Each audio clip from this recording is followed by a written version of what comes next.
Hello students, आज हम लोग लार्ज नंबर पढ़ेंगे। लार्ज नंबर का कौन सा टॉपिक कवर करेंगे? आज हम लोग एक्सपेंडेड फॉर्म और स्टैंडर्ड फॉर्म। एक्सपेंडेड फॉर्म मतलब क्या होता है? एक्सपेंड मतलब क्या होता है? फैलना। ठीक है, तो इसका डेफिनेशन क्या है कि expressing the number as the sum of the place value of all digit. सारे डिजिट का प्लेस वैल्यू के सम के फॉर्म में एक्सप्रेस करना है। एग्जाम्पल ले लिया,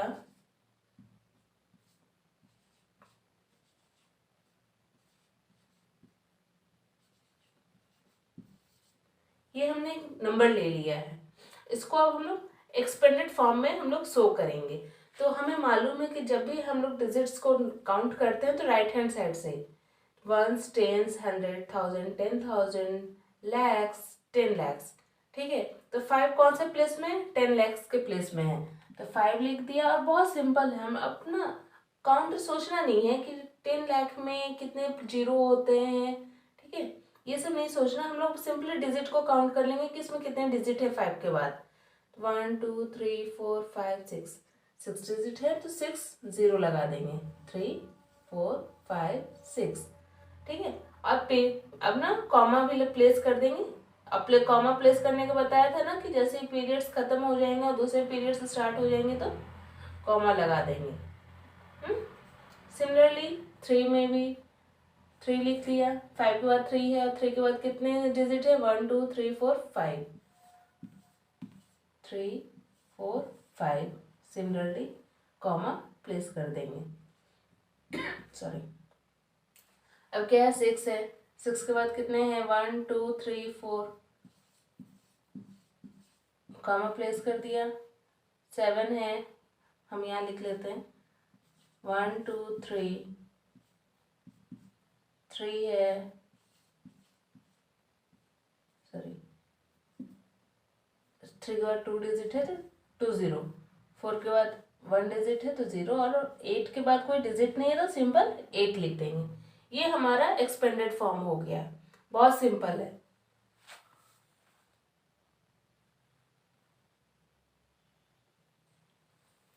अब स्टैंडर्ड फॉर्म क्या होता है? स्टैंडर्ड फॉर्म होता है कोई भी नंबर्स को फिगर्स में लिखना। एग्जाम्पल है, अब मैं स्टैंडर्ड फॉर्म का एग्जाम्पल बता रही हूँ। एक्सपेंडेड फॉर्म जान गए तो उसी एक्सपेंडेड फॉर्म से हमें स्टैंडर्ड फॉर्म निकालना है।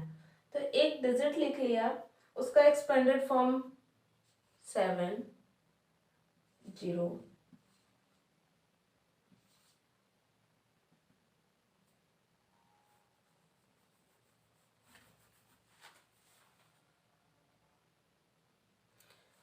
स्टैंडर्ड फॉर्म क्या है?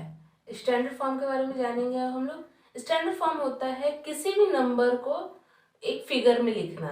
जैसे ये हमारा एक्सपेंडेड फॉर्म में हमने लिख दिया है, अब इसको फिगर में जो लिखेंगे वो हमारा हो जाएगा स्टैंडर्ड फॉर्म। जैसे हम लोग काउंट करेंगे 1 10 100 1000 10,000 लैक्स 10 लैक्स। हम सबसे हाई फिगर को हम लोग काउंट करेंगे। ठीक है, क्योंकि ये सब तो उससे निकला है ना, तो सबसे हाईएस्ट फॉर्म को हम लोग काउंट करेंगे तो ये 10 लैक्स के फॉर्म में है, तो 5 लिख दिया। ठीक है, 1 10 100,000 लैक्स, सॉरी 1 10 100,000 10,000 एंड लैक्स, यानी कि लैक्स 3, 1 10 100,000 10,000 6, 1 10 100 7 3 7 8। ये जो हमारा फॉर्म हो गया, ये हमारा क्या हो गया? ये हमारा स्टैंडर्ड फॉर्म हो गया। और ये हमारा कौन सा फॉर्म हो गया? ये हमारा एक्सपेंडेड फॉर्म हो गया। ये एक्सपेंडेड फॉर्म हो गया, इसको फिगर में लिख दिया तो ये स्टैंडर्ड फॉर्म हो गया। क्लियर हो गया? तो अब हम इस पर कुछ प्रैक्टिस करते हैं।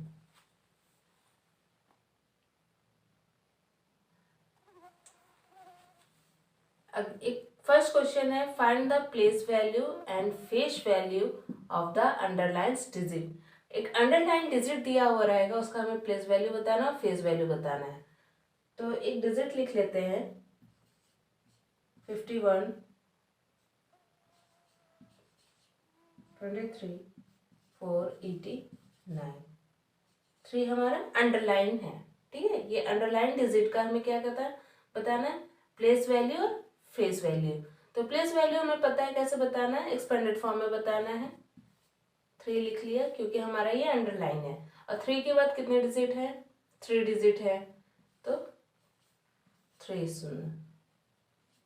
ये हमारा इसका 3 का प्लेस वैल्यू लिख दिए। और फेस वैल्यू क्या है, फेस वैल्यू खुद की एक वैल्यू है। जो हमारा अंडरलाइन डिजिट है वो हमारा फेस वैल्यू हो गया, ठीक है। एक और क्वेश्चन है 5 8 58, 79 0 6 6। अब हमें 8 का निकालना है। 8 का हमें प्लेस वैल्यू निकालना है, तो सिंपल है, 8 के बाद जितने भी डिजिट है वो काउंट कर लेंगे और अपने जीरो बिठा देंगे, पुट कर देंगे। 1 2 3 4 5, 1 2 3 4, 1 2 3 4 5, ठीक है। तो अब हम लोग कॉमा भी पुट कर देंगे और इसका फेस वैल्यू क्या होगा, खुद ही जो अपना अंडरलाइन नंबर है वो हमारा फेस वैल्यू हो जाएगा। एक लास्ट क्वेश्चन और हम लोग कर लेते हैं। 8 1 6 4 1 3 6 5। आइए इसका फेस वैल्यू बताना है, तो अंडरलाइन डिजिट को लिख लिया और उस अंडरलाइन डिजिट के बाद जितने भी डिजिट है उसमें जितने जीरो पुट कर देंगे।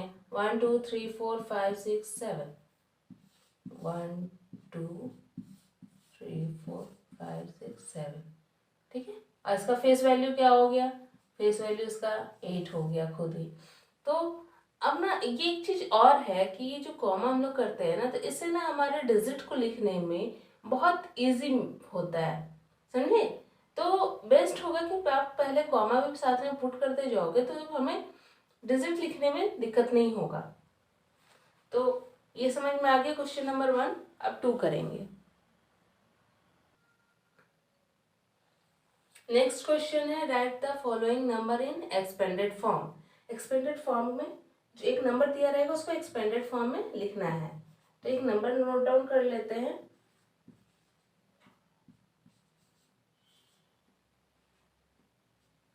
ये नंबर नोट डाउन कर लिया, इसको एक्सपेंडेड फॉर्म में बताएंगे। कैसे बताएंगे, जो हाईएस्ट नंबर है वो नोट डाउन कर लिया। वैसे तो हम लोग काउंट करते हैं राइट हैंड साइड से, 1 10 100 1000 10,000 lakhs 10 lakhs, ठीक है। तो इतना करना नहीं है, सिंपल हाईएस्ट नंबर हम लोग पहले पुट कर देंगे। हाईएस्ट नंबर पुट करने के बाद हमारे इसके बाद जितने भी डिजिट है उतने हम लोग जीरो पुट कर देंगे। 1 2 3 4 5 6 एंड 7।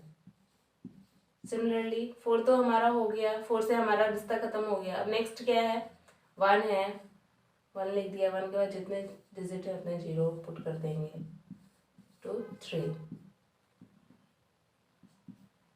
1 खत्म हो गया। नेक्स्ट क्या बच रहा है, 1 के बाद 5 है, 5 नोट डाउन कर लिया। 3 6 है,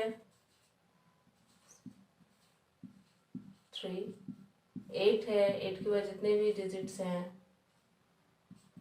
1 है, फिर 10 3 बच रहा है हमारा। और ये जीरो इटसेल्फ, जीरो के बाद कुछ नहीं है तो हम लोग जीरो नोट डाउन कर देंगे। ये जीरो भी हमारा एक डिजिट है तो उसको भी लिख देंगे। एक और क्वेश्चन है, इस पे प्रैक्टिस कर लेते हैं। 98 4 3 5 6 1, सेम है, 9 लिख दिया। वेरी सिंपल फॉर्म चीज है। 9 के बाद जितने जीरो डिजिट है उतने जीरो पुट कर दिए। 8 लिख दिया।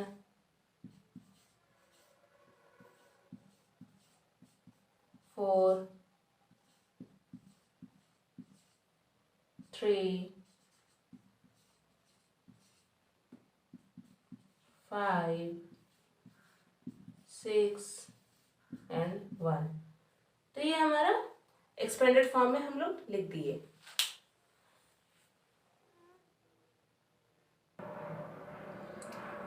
थर्ड क्वेश्चन है right the following in the standard form. Standard form में इसे लिखना है स्टैंडर्ड फॉर्म में, यानी कि फिगर्स के फॉर्म में। तो एक क्वेश्चन नोट कर लिया है, इसको हम ऐसे लिख देंगे 9। फिर अगेन जब भी हम लोग फिर सेकंड नंबर नोट डाउन करेंगे तो राइट हैंड साइड से लिखेंगे, ये याद रखने का है।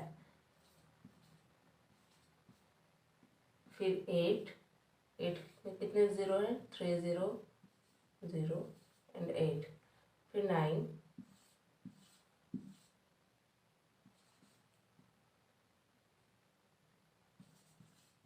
10 7। अब नंबर को ऐड कर देंगे 7 1 2 9 8 6 9। ये हमारा क्या हो गया, स्टैंडर्ड फॉर्म, है ना।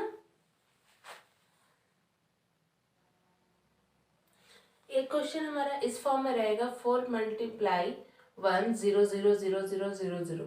ठीक है, again 3 multiply something number and 1 multiply into something. ठीक है, तो हम लोग जानते हैं 4 इंटू 1। ठीक है, ये 0 भूल जाइए, भी 4 इंटू 1 क्या हो गया, 4 हो गया। इसके बाद जितने 0 हम लोग नोट डाउन कर देंगे, 3 इंटू 1 3, और कितने 0 है वो हमें राइट हैंड साइड से नोट डाउन कर देंगे 1 2 3 2 0। और उसके बाद क्या हुआ हमारा 3 1 इंटू 1 3। फिर 10 इंटू 1 10, 0 था नोट डाउन कर दिया, 1 इंटू 1 1। अब हमें इसको स्टैंडर्ड फॉर्म में लिख देंगे 0 0 0 0 3 4। 0 में 0 ऐड करेंगे 0 होगा, तो सेम है 0 में 3 ऐड करेंगे 3 होगा, ये हम लोग जानते हैं पहले से ही। और फिर कॉमा पुट कर देंगे, हमारा ये स्टैंडर्ड फॉर्म आ गया।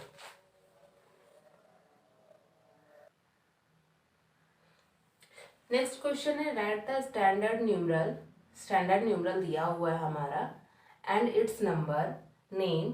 ये जो स्टैंडर्ड न्यूमरल दिया हुआ है उसका नंबर नेम लिखना है in the Hindu Arabic system for the following. Hindu Arabic system में ये सब इतने बड़ी चीज को मत ये फॉलो करना है कि होता क्या है उसके बारे में जानेंगे। बहुत सिंपल है कि सिंपल सा है, उसका नंबर लिखना है, एक स्टैंडर्ड फॉर्म बनाना है। पहले जो एक्सपेंडेड फॉर्म को स्टैंडर्ड फॉर्म में लिख देना है, एक फिगर में लिख देना है, और उसके बाद क्या करना है उसका नंबर नेम लिख देना है। ठीक है, ये फॉरगेट इट कि हिंदू अरेबिक सिस्टम अब क्या है उसके बारे में जानेंगे।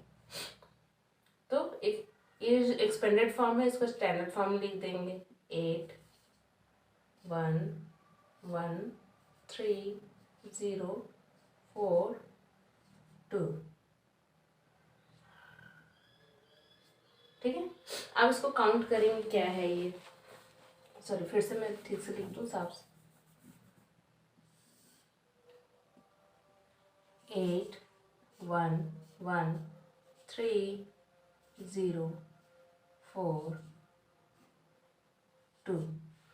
ones, tens, 100, 1000, 10,000, lakhs, 10 lakhs क्या हो गया 24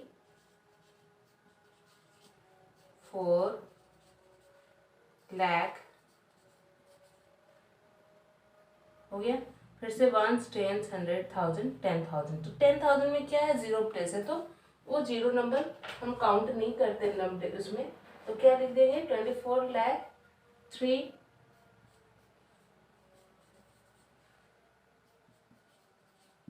1000 100 18 18।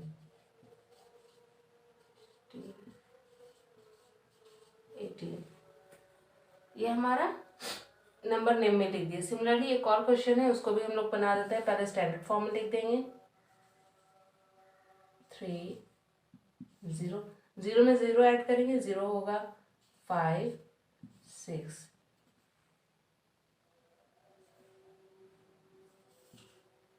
इसको भी हम लोग नेम में लिख देंगे।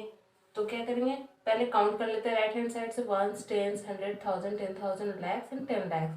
तो कितना हुआ 10 lakhs, 60, 5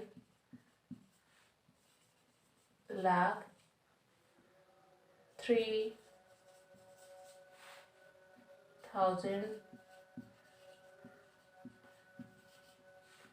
800,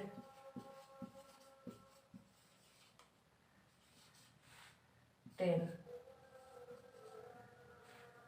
नीचे जगह होने के कारण ऐसा हो गया, तो ये समझ में आ गया आपको, तो नोट डाउन कर लीजिए।